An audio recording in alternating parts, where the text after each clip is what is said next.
Hello viewers, welcome to my botanical bliss. আশা করি আপনারা সবাই ভালো আছেন, আমিও ভালো আছি। এই যে দেখুন, এটা আমার থোকা ভ্যারাইটির জবা গাছ, পুনে ভ্যারাইটির জবা গাছ। পুরো গাছ ভর্তি কুড়ি দিয়ে ভর্তি। গাছ সবুজ এবং সুন্দর, সতেজ আছে, হেলদি আছে।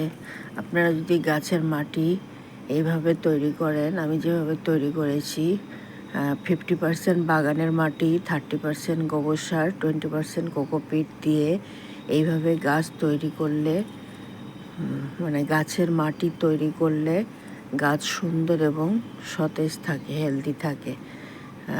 কোকোপিটটা অবশ্যই আপনারা মাটির সাথে দেওয়ার চেষ্টা করবেন, তাতে করে গাছ ঝাঁকড়া, সবুজ, সতেজ। দেখুন পাতাগুলি কত চকচক করছে। এছাড়া আমি মাসে মাসে গোবর সার মাটির সাথে মিশিয়ে গোড়ায় দেই, আর সপ্তাহে সপ্তাহে খোল ভেজানো জল দেই। আর পোকামাকড়ের জন্য সপ্তাহে সপ্তাহে নিম তেল স্প্রে করি। নিম তেলটা স্প্রে না করলে অনেক সময় পাতা কুঁকড়ে যায়, এতে করে গাছ সবুজ সতেজ থাকে না।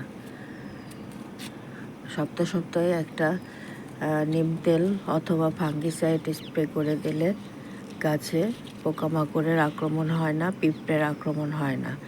ভিডিওটি ভালো লাগলে প্লিজ সাবস্ক্রাইব করবেন, সাবস্ক্রাইব করে আমার পাশে থাকবেন। আজকে আসি, টাটা।